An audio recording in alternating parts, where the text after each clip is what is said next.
చలసాని గారు, నమస్తే సార్. నమస్కారం అండి. చాలా రోజులైంది మీతో మాట్లాడి. బాగా బిజీగా ఉండుంటారు. రాజకీయ నాయకుల కన్నా ఎక్కువ బిజీగా తిరుగుతున్నట్టున్నారు రాష్ట్రంలో. సార్, ముఖ్యంగా మనం మన రాష్ట్ర రాజకీయాల గురించే మాట్లాడుకుందాము ప్రధానంగా. అసలు ఒక వారం రోజుల్లో ఎన్నికలు ఉన్నాయి. మీరు దాదాపుగా అన్ని జిల్లాలు తిరిగి ఉంటారు ఇప్పటికి. మీ అంచనా ఏంటంటే మనం మూడు భాగాలుగా విభజించుకుందాము. రాయలసీమ, ఉత్తర కోస్తా, దక్షిణ కోస్తా, రాజధాని ప్రాంతం సపరేట్గా. అంటే ఈ నాలుగు విభాగాల్లో ఎలా ఉండొచ్చు, ఎవరెవరికి ఎలా ఉండొచ్చు, మూడ్ ఆఫ్ ఆంధ్రప్రదేశ్ ఈ నాలుగు విభాగాల్లో ఎలా అనిపిస్తుంది మీకు? అందిన ఫీలర్స్ ఏంటి? మొత్తం అందరికి నమస్కారం. రాజకీయ నాయకులు కంటే గట్టిగా తిరుగుతున్నారు కానీ రాత్రిపూట వాళ్ళు పోల్ మేనేజ్మెంట్ చేస్తారు కదా, పోల్ మేనేజ్ చేసే అవసరం తప్ప మిగతా అంతా తిరుగుతున్నాం. దురదృష్టం ఏంటంటే ఆంధ్రప్రదేశ్ లో కొంచెం లౌడ్గా ఉండండి సార్. కొంచెం. మొన్న శ్రీకాకుళం ఉంది కదండి. శ్రీకాకుళం కానీ మిగతా చోటకి వెళ్ళినప్పుడు దాదాపు 60-70 మంది జర్నలిస్టులు మిగతా మిత్రులు వచ్చారు. సోషల్ మీడియా కానీ అలాగే మిగతా చోట్ల సమావేశాలకు వచ్చినా సరే 99% మంది ఎవరో కవర్ చేయట్లేదు. వారు చేస్తున్నారా లేదా అని చెప్పి మేము వెళ్ళిపోతున్నాం.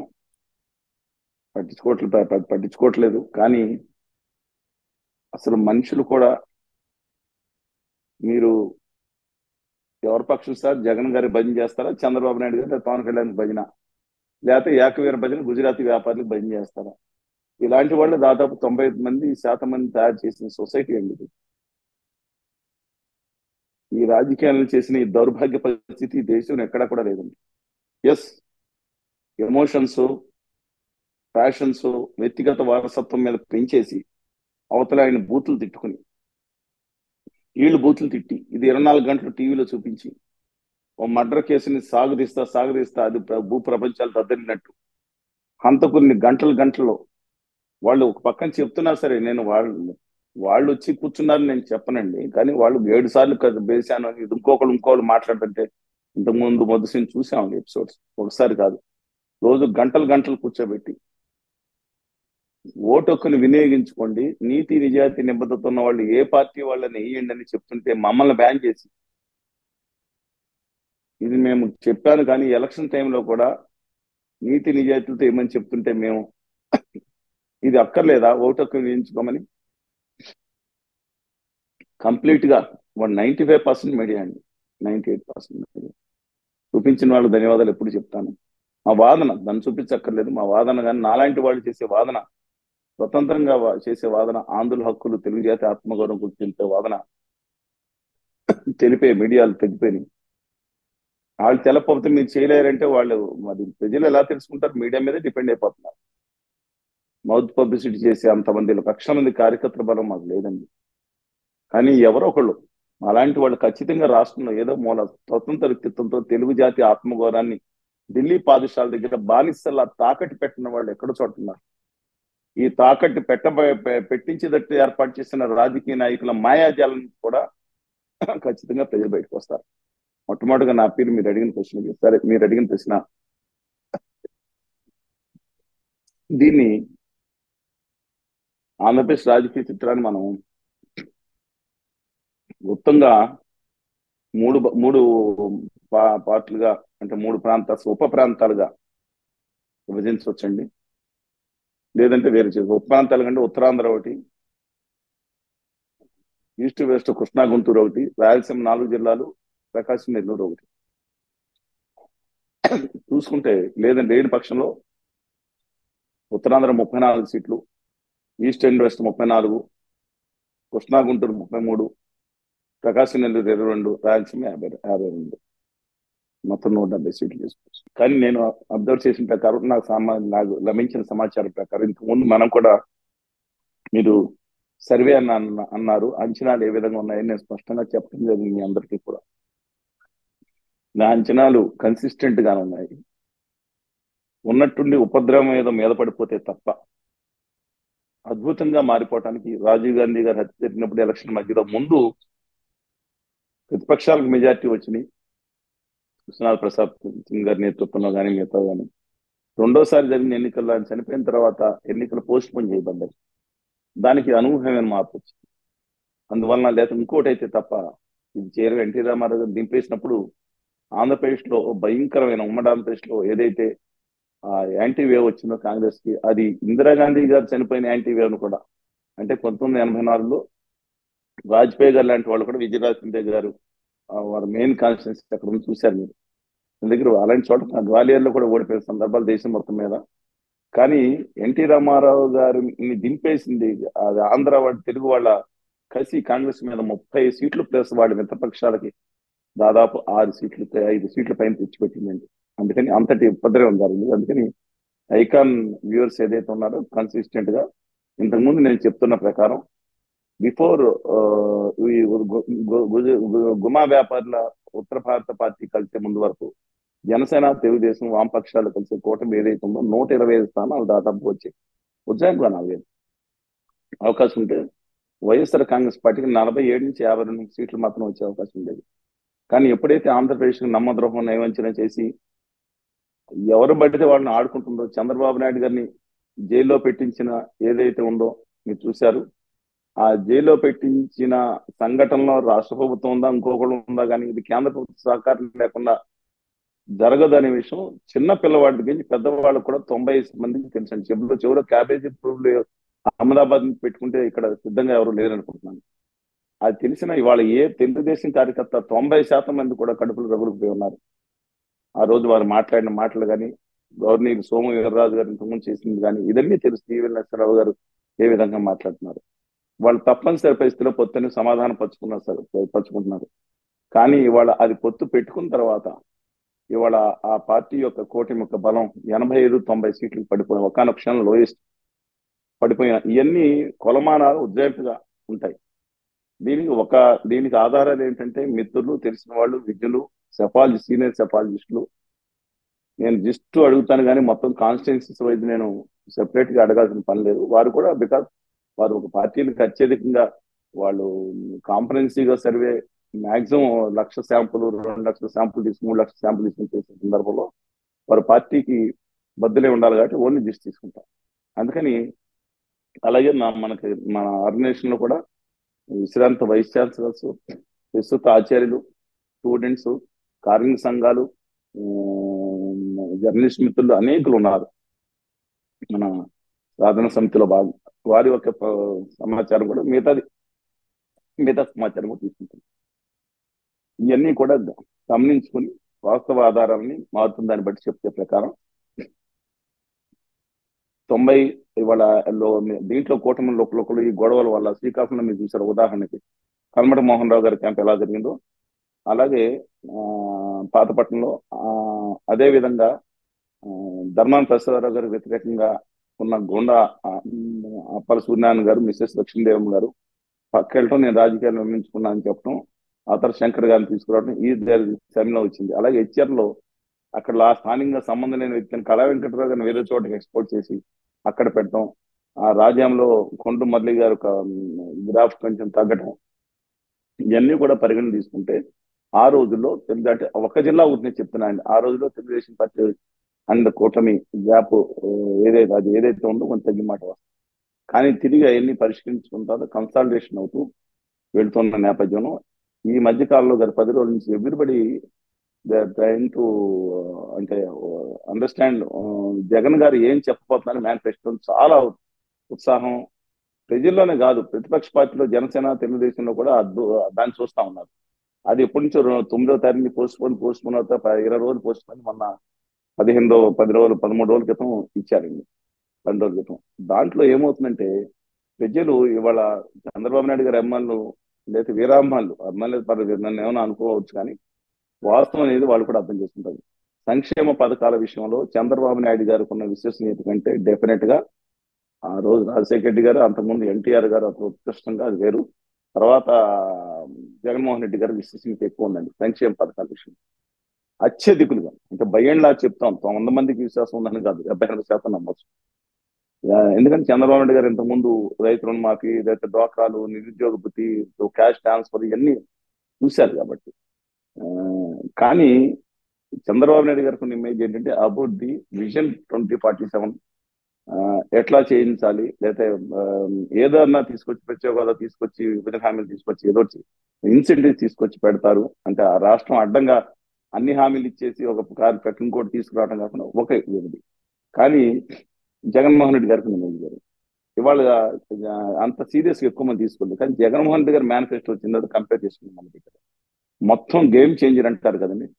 ఏపీ పాలిటిక్స్ లో ఎన్నికల్లో లాస్ట్ మినిట్ లో జరిగిన గత 15 నెల రోజుల్లో జరిగిన గేమ్ చేంజర్ ఏదైతే ఉన్నాయో మోస్ట్ ఇంపార్టెంట్ ఇదే రాష్ట్ర రాజకీయాన్ని మలుపు తిప్పిపోతుంది. ఈ గేమ్ చేంజర్ మొట్టమొదటిది మేనిఫెస్టోస్. ఏదైతే పింఛన్లు వృద్ధాప్య లేదంటే వితంతు పింఛన్లు ఏదైతే ఉన్నాయో మహానుభావుడు దామోదర్ సంజయ్ గారు అది ఇంట్రడ్యూస్ చేశారు నాన్నలుగా. ఆ రోజుల్లో ఎవరు అవసరం లేదనుకున్నా ఆయన గొప్ప మహామనిషి. ఈ సందర్భంలో ఆయన్ని తలుచుకుని నమస్కారాలు పెట్టుకుని మొన్న ఆయన వర్ధంతి వారి జోహార్లు తెలియజేయటం మన బాధ్యత.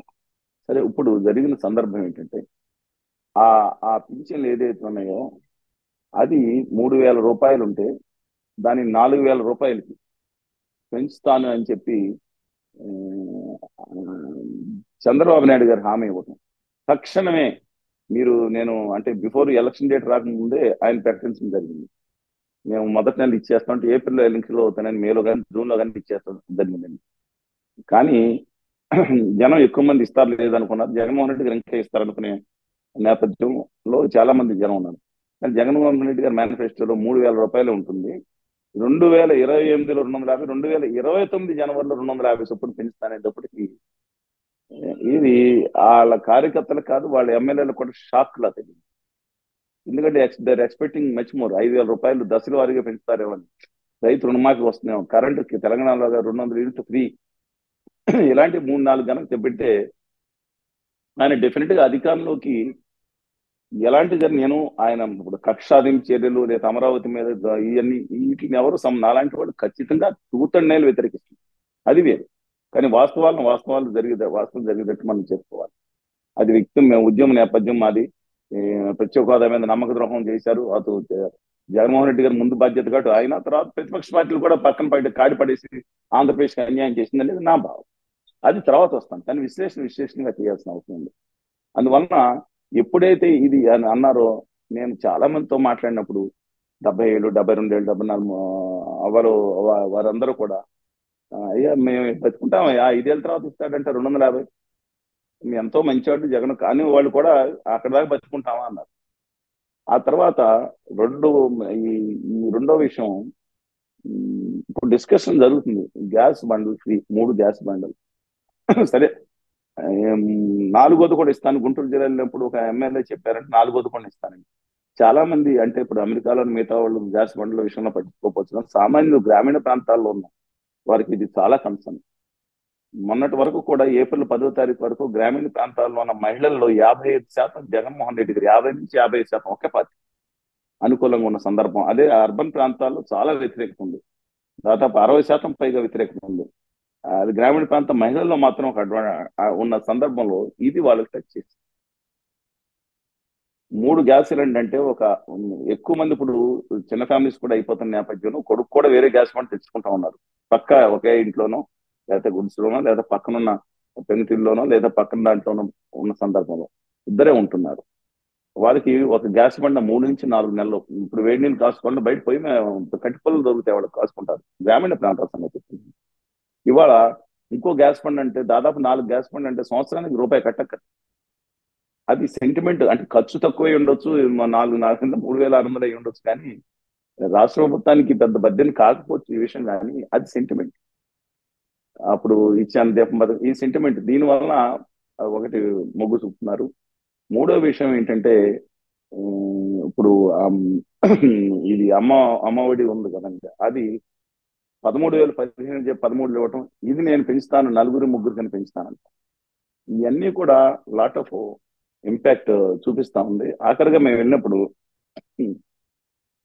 అది ఎవరు మాడుగులు అనుకుంటా, ఎవరిని బయట వాళ్ళని అడుగుతున్నప్పుడు అయ్యో బస్సు ఫ్రీ పెట్టాడంట చంద్రబాబు, మేము తిరుపతి వెళ్ళి ఎప్పుడైనా వచ్చేయవచ్చు అంటే విత్ ఇన్ జిల్లా పరిధి అయినా సరే, ఒకవేళ వాళ్ళు పాయకారావుపేట తుని పక్క ఒకే ట్విన్ సిటీస్, చిన్న నది లాంటి ఒక అది వేరు చేస్తుంది, కానీ రెండు ఒకే పట్టణంలో ఉంటాయి, అటు ఇటు తిరుగుతూనే ఉంటారు. మనం డిఫరెన్షియేట్ చేయడం కష్టం కూడా.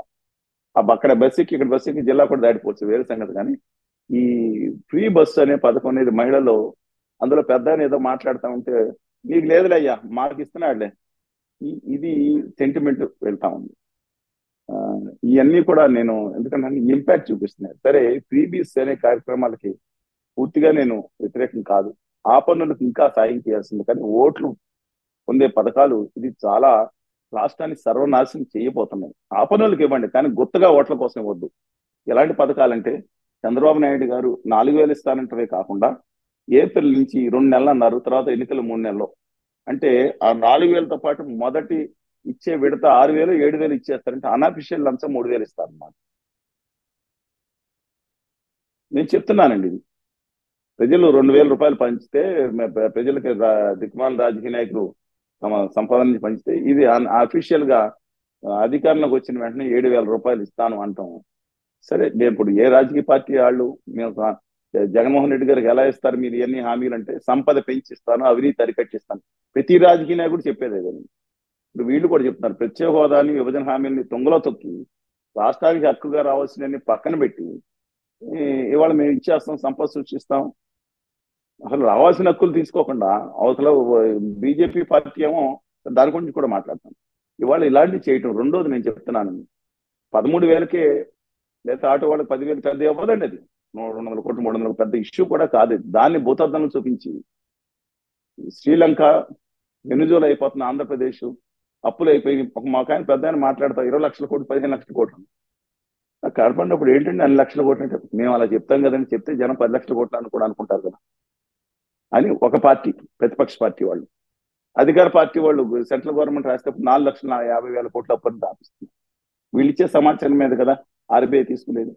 పోయా మీడియా ఉండొచ్చు, కానీ ఎంతవరకు ఎస్ట్రీమ్స్కి వెళ్ళిపోతున్నారో చూడండి. ప్రజలకు వాస్తవాలు అందించాల్సిన మేజర్ మీడియా 95%, 5% మీడియా నేనేమన్నా, మేజర్ మీడియాలో కూడా ఇవన్నీ చూడటం మానేసి ఒకటి శాడిస్ట్ అని, ఒకటి సైకో అని అంటే, very good evening to you. ఇవాళ చర్చ పలానా శాడిస్ట్ అన్నట్టు, సైకో అన్నట్టు, 3 పిల్లలు 4 పిల్లలు, ఏందండి ఇది? 4 పిల్లలు ఏం జరుగుతుంది వాళ్ళ రాష్ట్రంలో? ఇప్పుడు శ్రీలంక అవదా? నేను చెప్పిన సమాచారం, నేను చెప్పిన మాటలకి ఎవరన్నా కుల పిచ్చి, మత పిచ్చి, లేదా ఉప ప్రాంతీయ పిచ్చి, వారసత్వ రాజకీయ నాయకులు పిచ్చి ఉన్న వాళ్ళకి బాధ కలుగుతుంది తప్పితే, తెలుగు జాతి లేదా ఆంధ్రప్రదేశ్ హక్కుల కోసం మాట్లాడాలని ఒకళ్ళన్నా స్పందిస్తారా? వాళ్ళకి ఆత్మహత్యం చేసుకోకూడదు. 2019 తర్వాత జగన్మోహన్ రెడ్డి గారు వచ్చిన తర్వాత 45 రోజుల్లో కలెక్టరేట్ ముట్టడి ఇచ్చాం వేలాది మంది విద్యార్థులు. అంతకన్నా ఉధృతంగా ఉద్యమాలు చేశాము.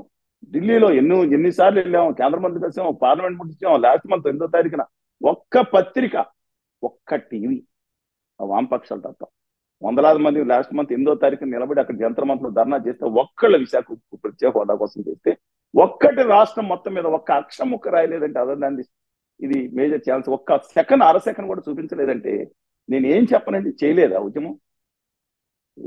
శ్రీకాకుళం టు హిందూపురం చైతన్య యాత్రలో, అటు ఇటు బస్సు యాత్రలో, విద్యార్థి సమరయాత్ర 2O, వేలాది మంది విద్యార్థులను తీసుకొచ్చి సమీకరించి విద్యార్థి సంఘాలన్నీ కష్టపడితే, ఆ రోజు రాజకీయ నాయకుల కంటే ఎక్కువ వచ్చారు. చాలా చోట్ల 2 కిలోమీటర్ల పాటు విద్యార్థులు ఇది జరిగిన సందర్భాలు ఉన్నాయి, వీడియోలు ఉన్నాయి నా దగ్గర. కానీ 99% చూపించలేదు. అందుకని నేను విజ్ఞప్తి చేస్తాను, రాష్ట్రాన్ని వాళ్ళు వీళ్ళు కలిసి తీసుకెళ్లిపోయి రాష్ట్రానికి రావాల్సిన హక్కులను కాకుండా భ్రష్టు పట్టించేటట్టు చేస్తున్నారు. అధికార పక్షం అలాగే ఉంది, ప్రతిపక్షం కూడా అలా ఉంది. నేను ఇప్పుడు చెప్పండి, ఇవాళ ప్రతి మహిళకి వితౌట్ కండిషన్స్ 18 సంవత్సరాలు నిండిన వాళ్ళందరికీ కూడా 59 సంవత్సరాలు వచ్చేంత వరకు కూడా నెలకు 1,500 చొప్పున పెట్టమని, లేదా వాళ్ళ అవసరాల కోసం ఇస్తాను అని చెప్పారు కదా. ఇది ఎలాంటి పరిస్థితి దారితీస్తుంది? ఆ పనులకు ఇవ్వాల్సిందే. రెండో విషయం, పెన్షన్లో ఇంతకుముందు జనవరి 2019 వరకు 1,000 రూపాయల పెన్షన్ ఉండేదండి. ఎలక్షన్ ముందు పెంచి ఇవ్వటం, పాత పెన్షన్ కలిపి ఇవ్వటం 2,000 అదే ఇచ్చారు. కానీ ఇవాళ 2024 జనవరి చూసుకుంటే కనుక, ఆ రోజు 45 లక్షల పెన్షన్స్ దాదాపుగా సబ్జెక్టు కరప్షన్ ఇంటూ మీరు లెక్క వేసుకోండి, 1,000 రూపాయల చొప్పున 450 కోట్లు నెలకి, సంవత్సరానికి 5,500. మిగతా పెన్షన్లు, ఎందుకంటే దివ్యాంగుల పెన్షన్లు వాయి కలుపుకుంటే దాదాపు 6,000 కోట్లు సంవత్సరానికి అవుతుంది. అదే 2024 జనవరి నాటికి 66 లక్షల పెన్షన్. అందులో 3,000 రూపాయలు, 5,000 రూపాయలు, సరే తక్కువ సంఖ్యలో 10,000 రూపాయలు. అది తక్కువ మంది 8,50,000 మంది పైగా దివ్యాంగులు మిగతా వాళ్ళు ఉన్నారు. ఆ ఈ సందర్భంలో మీరు లెక్కేసుకుంటే ఎంత అవుతుంది అంటే, మీరు దయచేసి గమనించాల్సింది, ప్రజలు ఈ వివరాలు అక్కర్లేదు అనుకుంటారు. కావాలి వాళ్ళు. ఆంధ్రప్రదేశ్ భవిష్యత్తు పట్ల అవగాహన ఉన్న ప్రతి ఒక్కరికి కావాలి. ఇవాళ నా ఒక ఇవాళ పరిస్థితి మొన్న చెప్తున్నాను, జనవరి నాటికి దాదాపు 66 లక్షల మంది. మీరు లెక్కండి, 66 లక్షలు చెప్పిన ఎంత అవుతుంది? 3,000 రూపాయలు, కొంతమంది 9 లక్షలు, 5,000, ఒక 3,000, 4,000 వేసుకున్న ఎంత ఎంత ఎలాంటి పరిస్థితి వచ్చింది? 20,000 కోట్లు దాటిపోయి రేపు పొద్దున్న అది 50 సంవత్సరాలు తగ్గిస్తారంటే ఎస్సీ, ఎస్టీ, బీసీ, మైనార్టీ వాళ్ళే దాదాపు 80% ఉన్నారు జనాభాలో. అంటే 66 లక్షల పెన్షన్లు 75 లక్షలు, లేదా ఇంకా ఉత్తరోత్తర కాలంలో 80 లక్షలు అయితే దాన్ని 3,000 రూపాయలు నుంచి 4,000 రూపాయలు చేస్తే పరిస్థితి, నేను ఆ పన్నులకు ఇవ్వాలండి, అవసరం ఉన్న వాళ్ళు ఖచ్చితంగా ఇవ్వాలండి, కాదంటే దాని మీద ఆధారపడి బతుకుతున్నారు అవాతాతలు, వితంతులు, డెఫినెట్. కానీ రాష్ట్ర ఆర్థిక పరిస్థితి ఏంటి? ప్రతి ఒక్కరు సంపద పెంచుతామని మాట్లాడుతున్నారు. ఎలాంటి పరిస్థితి వస్తుంది? దీని గురించి ఈ రాష్ట్రం రేపొద్దున తమ రాజకీయాల కోసం, అవకాశం కోసం చేస్తా ఉంటే ఎక్కడికి వెళ్ళిపోతుంది? ఆ, దయచేసి గమనించండి, దీనికి ఎవరు కావాలి? నేను ఇదే మీ దాంట్లో మీకు అవకాశం ఇస్తే తీసుకుని ఆ, జగన్ గారినో, కళ్యాణ్ బాబు గారినో, లేదా చంద్రబాబు నాయుడు గారినో ఏదైనా బూతులు తిడితే, అసభ్యంగా మాట్లాడితే, పరుషంగా ఏరా అని మాట్లాడితే 50 లక్షలు, 5 మిలియన్లు వ్యూస్ వస్తాయి. విషయం గురించి మాట్లాడినప్పుడు తిట్టడం, కుల పిచ్చి, మత పిచ్చితో రెచ్చిపోవటం, వీళ్ళ సంస్కారం, వీళ్ళ తల్లిదండ్రులు నేర్పిన సంస్కారాలు అయ్యి వాళ్ళ సంస్కారం బయటపడతా ఉంటుంది. కామెంట్స్ లో పెట్టి వాళ్ళు విమర్శించడం తప్పులేదు, గట్టిగా కూడా విమర్శించవచ్చు, విధానాల పరంగా విమర్శించవచ్చు, పూర్తిగా వాళ్ళ సంస్కారం, వాళ్ళ ఇంట్లో సంస్కారం బయటపడతా ఉంటుంది. సరే, ఏదేమైనా ఇవాళ వీటిలన్నిటికంటే హైలైట్ ఏంటంటే మేనిఫెస్టో, ప్రజాగళం మేనిఫెస్టో. ఈ మేనిఫెస్టో మీద మోడీ గారు, చంద్రబాబు నాయుడు గారు, పవన్ కళ్యాణ్ గారు ఉన్న ఫోటోలు ఆకర్షణలో మోడీ గారు ఫోటోలు వేసిపోయి ఆ గుర్తులు కూడా కలిపి ఉన్నాయి పైన. మళ్ళీ 2, 3 సార్లు సవరించుకుని ఆ ఒక గుర్తుని కట్ చేసేసి ఆ లోగో సింబల్ ఉంటాయి 3 గుర్తు మధ్యలో, ఇది సైకిల్ గుర్తు, కుడి చేతేపు పువ్వు గుర్తు, ఎడం సేపు గ్లాస్ గుర్తు. ఇది తీసేసి 2 గుర్తులు కట్ చేసి పెట్టి అది కూడా తీసేసారు, గుర్తులు లేకుండా చేసి. చంద్రబాబు నాయుడు గారు, జగన్మోహన్ రెడ్డి గారి ఫోటో వేస్తే ఆ సిద్ధార్థనాథ్ సింగ్ గారు పట్టుకుండా నిరాకరించారంటే నేను తోపట్టను, ఏదో ట్రోల్ చేస్తాను. కానీ ఆ తర్వాత మేము మాకు మద్దతు ఉంటున్నాను. కానీ వెంటనే జీవీఎల్ గారి నుంచి ఒక వ్యాఖ్య చూశాను. తర్వాత రఘునాథ్ బాబు గారి వీడియో కూడా చూశాను. వాళ్ళు చేసిన మేము జవాబుదారి ఎలా తీసుకుంటామని మాట్లాడారంటే, మోడీ గారు కూడా వచ్చి ఈ మేనిఫెస్టోకి నేను హామీ అని చెప్పి వీళ్ళందరూ అమలు చేస్తానని చూడలేదంటే ఇంకా మోసపోవటానికి సిద్ధపడుతున్న ఆంధ్రప్రదేశ్ ప్రజల్ని ఏమని చెప్పాలండి? ఏమని అనుకోవాలి వాళ్ళని? వీళ్ళ ప్రజలకు ఏంటి? వాళ్ళ చంద్రబాబు నాయుడు గారు, ఈ కళ్యాణ్ గారు అధికారులు రాకూడదని ఒక 40% ప్రజలు భావోద్వేగాలు రెచ్చగొట్టేసి ఇంకేం అక్కర్లేదు వాళ్ళకి, వాళ్ళు రాకూడదు అంతే, నో క్వశ్చన్స్ ఆస్క్డ్. వాళ్ళు పాపం రాకూడదనే ఒక భావనలో వాళ్ళకి ఒక సైకలాజికల్ గా పెట్టేసింది ఒక పార్టీ అండ్ కంపెనీ. అంటే వీళ్ళకి విచక్షణ అధికారం ఉపయోగించట్లేదు. వాళ్ళు రాకూడదు, ఎందుకంటే రాకూడదు, వస్తే రాష్ట్రం నాశనం అయిపోతుంది. ఇంకో బ్యాచ్ బయలుదేరింది. ఈ బ్యాచ్ జగన్మోహన్ రెడ్డి గారి దుర్మార్గుడు, ఆయన రాకుండా ఉంటే రాష్ట్రం ఇంకేం అక్కర్లేదు. మన రాష్ట్రానికి ప్రత్యేకత అక్కర్లేదు, విభజన హామీలు అక్కర్లేదు, ఏం అక్కర్లేదు, ఉచితాలు ఇస్తా ఉంటాం, సంపద సృష్టించేస్తాం. ఏంటండి ఇది? రాష్ట్రం ఏంటండి వాళ్ళ రాష్ట్రం వైపు ఎందుకు చూస్తారు? రేపు పొద్దున అభివృద్ధికి వేస్తాను, నేను ఇలా తీసుకొస్తాను, గాల్లో 20 లక్షల ఉద్యోగాలు అయినా, లేదా జగన్మోహన్ రెడ్డి గారు ఈసారి నేను అది చేస్తాను, గాల్లో ప్రకటన చేస్తున్నారు. ఎక్కడన్నా చట్టబద్ధత ఉందా? ఓ పక్కన మేము హామీలన్నీ అమలు చేస్తాను, ఇంకొక ఆయన మాట్లాడతారు. ఎక్కడ తీసుకెళ్లిపోతున్నారు? ఎవరు జవాబుదారి ఇస్తారండి దీన్ని? ఎంతటి గొప్ప రాష్ట్రాన్ని ఎక్కడ తీసుకెళ్లిపోతారు వీళ్ళు? హోదా విభజన హామీలు రాకపోతే ఒక కార్న్ ఫ్యాక్టరీ వచ్చింది, సంతోషం, ఎక్సలెంట్. అక్కడ ఆంధ్రప్రదేశ్ కు 10 దశాబ్దాల పాటు ₹1 పన్నులు సెపరేట్ గా కట్టలేకపోయినా ఆ పక్కన లోకల్ ఇన్ఫ్రాస్ట్రక్చర్ లో ఆ ప్రాంతం అభివృద్ధి అయింది, నిరుద్యోగాంశం అందులో గుడ్ అచీవ్మెంట్. దానికి 4 రెట్లు ఎక్కువ మోడీ గారు గుజరాత్ తరలించుకెళ్ళిపోయారు, అది కార్న్ ఫ్యాక్టరీ. కానీ హరిత ఇండస్ట్రీస్ కానీ మిగతా అస్సాంలో కూడా వచ్చినాయండి, అస్సాంలో కూడా వచ్చినాయి, బీహార్లో కూడా వచ్చినాయి, లేకపోవడం కాదు, ఏదో ఒకటి వస్తాయి. కానీ కాంప్రహెన్సివ్ గా ఎలాగా ఎలాగా వాదన ఒక్కటైపోతుంది. ఎండల్లో తిరుగుతూ ఉంటే మా అప్పలనాయుడు గారు పెద్ద ఆయన, అలాగే పొత్తుకు చుమ్మా పట్టిస్తారు గారు, ఆయనకు కూడా ఇబ్బంది ఉన్నా, 75 సంవత్సరాలు, 77 సంవత్సరాలు ఎండ. అలాగే నేను సరే, అది ఎండని కాదండి, అసలు వినిపించు, మేము ఎంతన్నా రోడ్ల మీద ఏదన్నా చేయటానికి ఎండ వడదెబ్బ ఆమన్ దీక్షలకి వెళ్ళి దగ్గరికి వెళ్ళి వచ్చాం, బాధలేదు. అంత ఇబ్బందులు పడి ఆరోగ్యపరమైన ఇబ్బందులు పడుతున్నాం, అదే అన్ని చేస్తా మా జీవితాలు పెట్టుకుని చేస్తున్నాం. వినిపించుకునే ప్రజలు ఎంతమంది ఉన్నారు చెప్పండి కార్తిక్ గారు, ఎంతమంది ఉన్నారు? వీళ్ళకి వారసత్వ రాజకీయ నాయకులు భజన లేదంటే ఇంకోటేనా? చాలా బాధాకరమండి. విజయనగరం జిల్లాలో, కోస్తా జిల్లాలో మొత్తం వైఎస్ఆర్ సార్ కాంగ్రెస్ మనం పార్టీ. విజయనగరం గురించి మాట్లాడుకుంటే సార్ 2019లో క్లీన్ స్వీప్ వైసీపీ 9కి 9 అవునండి. గెలిచారు. అవునండి. బొత్స సత్యనారాయణ గారు అడ్డా అది అంటే ఈసారి ఎలా ఉండొచ్చు బొత్స అక్కడ సత్యనారాయణ? అక్కడ బొబ్బిలు కానీ లేదా అనేక కాన్స్టిట్యున్సీస్ మొత్తం కుదురు అన్ని కాన్స్టిట్యున్సీ తిరగడం జరిగింది అనేకంగా. కానీ మేము తిరిగినంత మాత్రం తెలిసినది కాదు, మిగతా సమాచారం కూడా దగ్గరతో తీసుకుంటే కనుక ఈ సమాచారం మొన్నటి వరకు ఉంది, ఏప్రిల్ ఆఖరి వరకు ఉంది. మీ సంగతి నాకు గాల్లో మాట్లాడుతున్నాం కాబట్టి మిగతా ఆధారాలు మిగతా అన్ని తీసుకుని అంచనా అది. 9 స్థానాలు ఉంటాయి, మెజార్టీ స్థానాలు 5, 6 అంటే ఒక యాంటీ వస్తే 7 కూడా వస్తుంది స్థానాలు వైఎస్ఆర్ కాంగ్రెస్ పార్టీని ఏప్రిల్ వరకు. తెలుగుదేశం పార్టీ వేవ్ కనుక 130 స్థానాలు దాటేటప్పుడు తగ్గిపోవచ్చు, 4 స్థానాలు రావచ్చు. కానీ కోస్తా జిల్లాలో స్పష్టంగా వైఎస్ఆర్ కాంగ్రెస్ పార్టీ ఆధిక్యత చూపించే ఒకే ఒక జిల్లా విజయనగరం జిల్లా.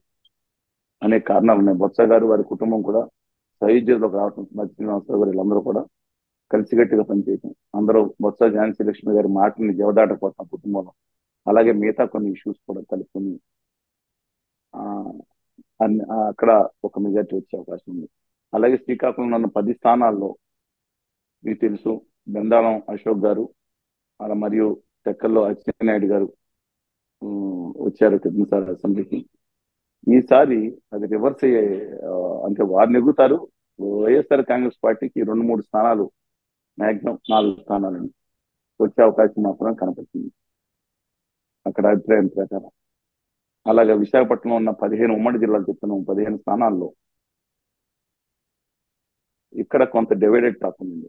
అందులో 10 స్థానాలు ఖచ్చితంగా తెలుగుదేశం గెలుస్తుందనే ఒక అభిప్రాయం ఉంది. ఒక 5 స్థానాలు వైఎస్ఆర్ కాంగ్రెస్ పార్టీ బలీయంగా అనిపిస్తుంది, కానీ ఒక 2 సీట్లు అటు ఇటు అవుతాయి. ఇక తూర్పు కాదు, ఇది ఉత్తరాంధ్ర 34 జిల్లాల్లో వైఎస్ఆర్ కాంగ్రెస్ పార్టీకి విజయనగరంలో 5-6 సీట్లు, శ్రీకాకుళంలో 2-3 సీట్లు, విశాఖపట్నం 4-5 స్థానాలు, అంటే దాదాపు 12-13 స్థానాలు, మాక్సిమం 14 స్థానాలు వచ్చని 20-21 స్థానాలు తెలుగుదేశం పార్టీ మరియు కూటమి అంటే జనసేన కళ్యాణ్ బాబు గారి పార్టీ, అలాగే ఆంధ్రప్రదేశ్ నమ్మక ద్రోహం చేసిన బీజేపీ కూడా కలిపి కదండి కూటమి, ఆ కూటమికి వచ్చే అవకాశం ఉందని అంచనా. అదే తూర్పు పశ్చిమ గోదావరి జిల్లాలను 34 స్థానాల్లో తీసుకుంటే ఆ పార్టీ పర్ఫార్మెన్స్ ఏదైతే వైఎస్ఆర్ కాంగ్రెస్ పార్టీ పర్ఫార్మెన్స్ మొత్తం రాష్ట్ర వ్యాప్తంగా చూసుకుంటే చాలా పూర్గా ఉండదు. పశ్చిమ గోదావరి జిల్లాలో వాళ్ళు గట్టి మెజార్టీ నెగ్గుతారనుకున్న తెలుగుదేశం పార్టీ జనసేనకు సీటు వదిలేసిన, ఏదైతే పోలవరం ఉందో కూడా అక్కడ కూడా ఇవాళ జనసేన పార్టీ అక్కడ కరాటన్ రాంబాబు గారు అనే నేత వల్ల అయితే మిగతా ప్రాక్టీస్ పోటీ ఇస్తుంది. మిగతా నేను చెప్పలేను, నెగటానికి వైఎస్ఆర్సీపీకి ఎక్కువ ఛాన్స్, అత్యధిక ఛాన్స్. అలాగే గోపాలపురంలో తానేటి మంత్రి గారు, ఉంగుటూరులో వాసుబాబు గారు, ఉప్పాల హేమంత్ సుందర్ గణపతి యేసుబాబు గారు వాళ్ళ అబ్బాయి వాసుబాబు గారు రాజుగారి మీద పోటీ పడుతున్నారు. ఈ 3 కాన్స్టిట్యున్సీలో కొంత నెగ్గే అవకాశం ఉందని తెలుస్తా ఉంది. ఉండి అయితే అలా ఉండి కూడా మొన్న వెళ్ళడం జరిగింది. ఉండిలో కలవపూడి శివ గారిని చాలా సహృదయుడండి, అంటే రఘురామకృష్ణరాజు గారు తెలిసిన చిరకాల పరిచయస్తులు. ఆయన పోటీ చేస్తున్నారు ఇండిపెండెంట్ గా. కానీ విచిత్రం ఏంటంటే కొన్ని చోట్ల కొన్ని కులాల్లో ఉన్న వాళ్ళు ఒకళ్ళకే వేయాలి, మిగతా వాళ్ళు వేయకూడదనే భావన ఒకటి రాష్ట్ర వ్యాప్తంగా వెళ్తాం మాత్రం చాలా ప్రమాదకరమైన భావన. ఇప్పుడు రెడ్డిస్ ఉంటే వాళ్ళు ఖచ్చితంగా జగన్ గారికి పాదదాసులుగా ఉండాలి, లేకపోతే కుల బహిష్కరణం, పెళ్లిళ్ళలో కూడా కుల బహిష్కరణ చేయటం అంటే ఇండైరెక్ట్ గా ఏ దుర్మార్గానికి చిహ్నం అండి. లేదంటే బ్రాహ్మిన్స్ ఉంటే మోడీ గారు అండ్ కంపెనీకే వాళ్ళకి పారదర్శకంగా ఉండాలి, 5% బయట కనపడినా వాళ్ళ మిగతా వాళ్ళని చీల్చి ఎండాడాలి ఇండైరెక్ట్ గా మా మతాన్ని వాడుకుని అనే ఆ ఉత్తర భారతీయ జనతా పార్టీ భావనలో లేక అత్యంత పడతాను. అలా భావించడం ఏమాత్రం సరే అందరూ భావిస్తాను లేదు. ఈ ప్రాంతం పట్ల మమకారం ఉన్న వాళ్ళు అనేక మంది ఉన్నారు. బై అండ్ లార్జ్ కొంతమంది వ్యక్తులు జరుగుతుంది. అలా కమ్మాసులు ఉంటే అందరూ లోకేష్ గారికి చంద్రబాబు నాయుడు గారికి పారదర్శకంగా ఉండాల్సిందేనా? దానికి ఒక కవరింగ్ ఏదైనా ఇవ్వండి, మిగతా వాళ్ళు ఉండాల్సిన స్వతంత్ర వ్యక్తిత్వం వ్యక్తపరిచే అవకాశం లేదా డిఫరెంట్ గా? నేను అందుకని ఉండి విషయంలో ఎందుకన్నా వచ్చానంటే అక్కడ కూడా ఒక కమ్యూనిటీ పోలరైజ్ అయిపోయే సందర్భం కనపడుతుంది. అక్కడ నరసింహరాజు గారని ఆయన వైఎస్ఆర్ కాంగ్రెస్ పార్టీలో పోటీ చేస్తా ఉన్నారు. అక్కడ మాజీ ఎమ్మెల్యే రామరాజు గారిని ఆయన యాక్చువల్గా శివరామరాజు గారు ఎంపీకి 2019 ఎన్నికల్లో రఘురామకృష్ణరాజు గారి మీద రామరాజు గారిని తీసుకుంటే రామరాజు గారు కూడా కొంచెం పరిచయస్తుడే, అక్కడ 3-4 సార్లు కలవటం, ఆయన కూడా వ్యక్తిగతంగా మంచి ప్రజల్లో గట్టిగా తిరిగే వ్యక్తి, డబ్బు బాగా ఉన్న వ్యక్తి కూడా. ఆయన సీటు శివ గారు త్యాగం చేసినట్టు చంద్రబాబు నాయుడు గారు చెప్పింది, నేను తర్వాత సీట్ ఇస్తాను, నువ్వు పార్లమెంట్ పోటీ చేయి, రఘురామకృష్ణరాజు మీద నీకు మంచి పేరు ఉంది కాబట్టి ఆయన మీద ఓడించడానికి నువ్వు వెళ్ళాలని. ఆయన తిరిగి వచ్చేటప్పుడు సీట్ లేదని, ఆయన అన్యాయం చేశారని చెప్పి బాధపడతా ఉన్నారు. కాబట్టి కొంతకాలం అక్కడే ఉండలేక కొంత మిగతా ప్రాంతాలు ఉన్నారని ప్రజలు అసందిస్తున్నా మంచి వ్యక్తి Ramaraju garu is totally cooperating with Raghuramakrishnaraju garu, Kanumuri Raghuramakrishnaraju. కానీ అక్కడ పరిస్థితి చూస్తూ ఉంటే మాత్రం రఘురామకృష్ణరాజు గారికి నెగ్గడానికి అవకాశాలు ఎక్కువనే. నర్సాపురం పార్లమెంట్ సీట్లో 7 స్థానాలు ఒక ఆచంట్లో మాత్రం డ్యూ టు మొన్నటి వరకు కూడా తెలుగుదేశం అభ్యర్థి మిత్రులు పేతాని గారు అంత యాక్టివ్ గా డబ్బులు వెదజల్లలేదని 2-3 చెప్పడం జరిగింది. I don't know about but ఆయన కూడా అడ్వాంటేజ్ వచ్చేటట్టుంది. ఆంధ్రప్రదేశ్ రాష్ట్రం ఒక బీజేపీకి మొట్టమొదటిగా ఒక తమ బానిసలను నిరూపించుకుంటూ, శ్రీనివాస్ వర్మ గారి మీద ఏం కోపం లేదండి, నాకు పూర్వం ఏఎస్ఎఫ్ కమ్యూనిస్ట్ పార్టీలు వామపక్ష పార్టీలు విద్యార్థి విభాగంలో గట్టిగా పనిచేసిన వ్యక్తి అయినా తర్వాత బీజేపీ వెళ్ళిపోయారు, చాలా కాలంగా దాంట్లో ఉన్నారు, కార్యకర్తగా ఉన్నారు. వారి విధానాలను వ్యతిరేకిస్తూనే వ్యక్తిగతంగా వారిని వ్యతిరేకించాల్సిన అవసరం లేదు, వ్యక్తిగతంగా వ్యతిరేకించాల్సిన. కానీ ఒక బీజేపీకి, ఉత్తర భారతీయ జనతా పార్టీకి ఆంధ్రప్రదేశ్ వైఎస్ఆర్ కాంగ్రెస్ పార్టీ కూడా రఘురామకృష్ణరాజు గారు సీట్ ఇవ్వకపోతే ఈ సీట్ను పల్లెల్లో పెట్టి బీజేపీకి ఇచ్చేస్తాను అనే ఒక అండర్స్టాండింగ్, ఒక లోపాయకార అండర్స్టాండింగ్ ఉందనే వార్త రావటం దౌర్భాగ్యం, రాష్ట్రానికి దౌర్భాగ్యం. ఏంటి ఆంధ్రప్రదేశ్ నమ్మక ద్రోహం చేసిన పార్టీకి ఈ రాష్ట్రంలో 3 పార్టీలు కలిపి ఊళ్ళో పెట్టి సీట్ ఇస్తారా? దుర్మార్గం. అందుకని సరే ఏదేమైనా ఉండి సీట్ కూడా వారికి అనుకూలంగా ఉందని. కానీ Kalavapudi Siva garu is fighting tooth and nail అండి. నరసింహరాజు గారు కూడా ఫైట్ చేస్తా ఉన్నారు. కానీ ఈయన ఇమేజ్, మాస్ ఇమేజ్ ఏదైతే ఉందో టీవీల ద్వారా గట్టిగా పోరాడి ఆ రోజు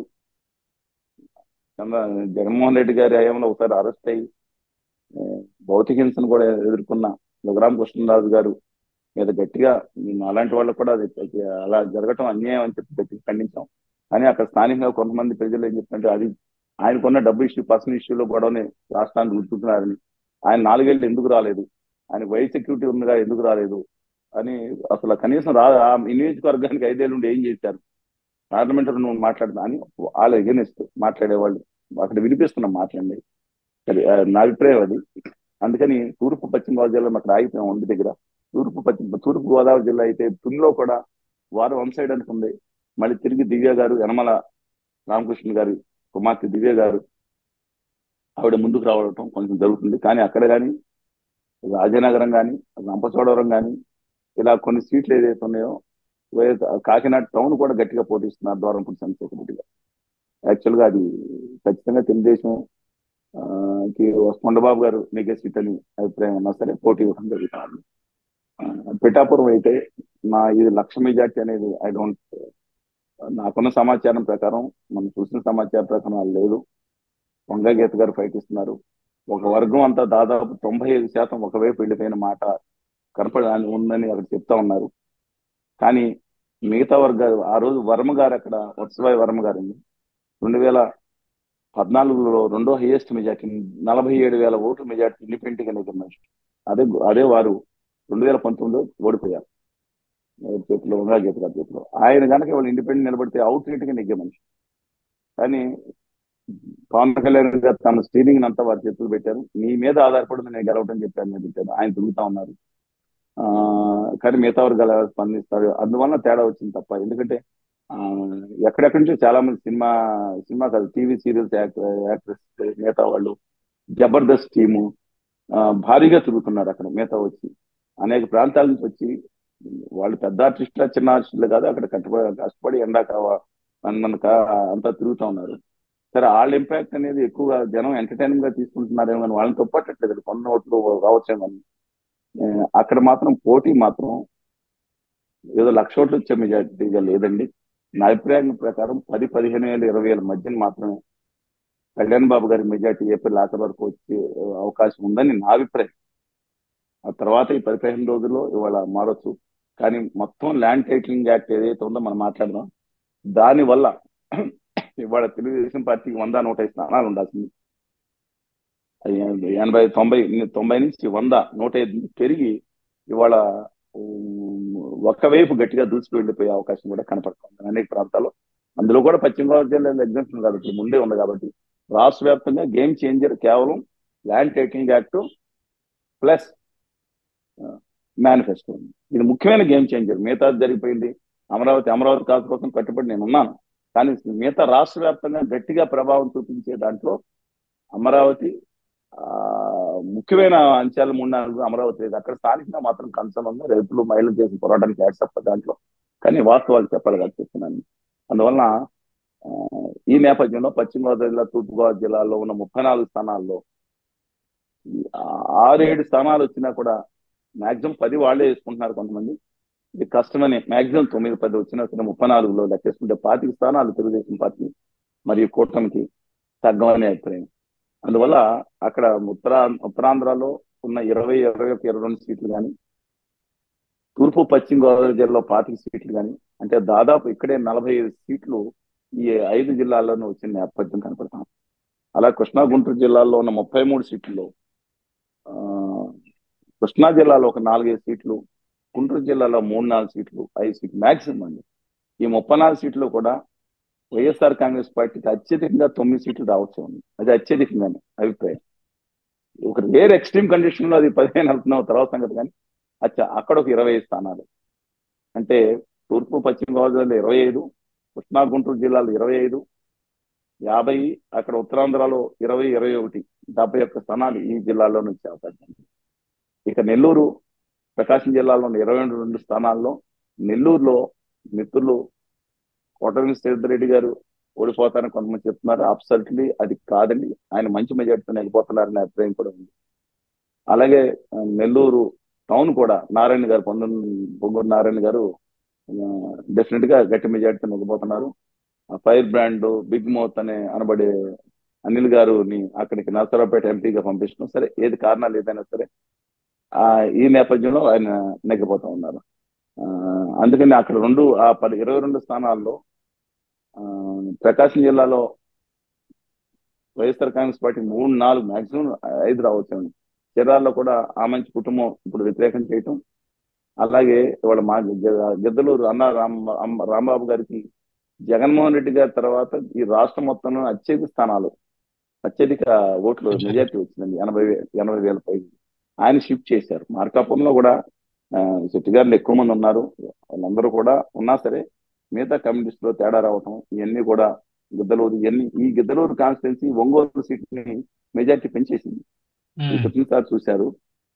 మాగుంట శ్రీనివాసరెడ్డి గారు పెంచింది. ఇవాళ యాక్చువల్ గా మీరు చూసుకుంటే ఒంగోలులో దాని పశ్చిమ భాగం ఎక్స్ కర్నూలు డిస్ట్రిక్ట్ ఏదైతే ఉందో మార్కాపురం, గిద్దలూరు, మార్కాపురం రెవెన్యూ డివిజన్ గిద్దలూరు ఇవన్నీ దాంట్లో ఎర్రగొండపాలెం మధ్యలో ఉన్న ఈ కాన్స్టిట్యున్సీలో వైఎస్ఆర్ ప్రభావం ఉంది. కందుకూరు కూడా అక్కడ కాంగ్రెస్ పార్టీ ఏం చేసిందో తర్వాత మాట్లాడుకున్నాం. శర్మ గారు ఎవరికి అనుకూలంగా వ్యవహరిస్తున్నారో జనాలు తెలుసు, అది పక్కన పెడదాం. కానీ ఇవాళ కొన్ని సీట్ల వల్ల నెల్లూరు ప్రకాశం ఉమ్మడి జిల్లాలో 3-4 సీట్లు వైఎస్ఆర్ కాంగ్రెస్ పార్టీకి వచ్చే అవకాశం ఏర్పడుతుంది. అలాగే నెల్లూరు జిల్లాలో కూడా అదే పరిస్థితి కనపడుతూ ఉంది. అంటే ఒక వే ఉంటే తప్ప అది ఇంకా ఎస్టాబ్లిష్ అవడానికి గత 10-12 రోజులు జరుగుతుంది. కాబట్టి ఆ తర్వాత మనం మాట్లాడుకోవాల్సింది పూర్తి ఇదంతా కూడా పాలిటిక్స్ డైనమిక్ ఉంటాయి. ఇది అల్టిమేట్ కాదండి. అది నెల్లూరు జిల్లాలో వైసీపీ భారీగా నష్టపోతుంది అనుకునే చెప్పాలి కదా సార్. దేనికంటే ఒకప్పుడు నెల్లూరు జిల్లా అంటే గత 2 ఎన్నికల్లో 10 సీట్లు వైసీపీ క్లీన్ స్వీప్ కంచుకోటగా కూడా చెప్పాలి. చేసిందండి. అవునవును, అదే క్లీన్ స్వీప్ చేసిందండి. ఎవరండి? విజయనగరం జిల్లా, నెల్లూరు జిల్లాల్లో మీరు లెక్కేసుకుంటే సరే పెద్దారెడ్డి. కడప జిల్లా అనుకోండి, కడప జిల్లా కానీ నెల్లూరు పెద్దారెడ్డి గారు అందరూ మనం మీరు చెప్తున్న పెద్దారెడ్డిలు అందరూ వచ్చారు. పెద్దారెడ్డిలు అందరూ ఇక్కడ ఉన్నారు. డిస్పైట్ దట్ మరి చిన్నరెడ్డి వెళ్ళిపోతారు కదా, అలా కాదండి.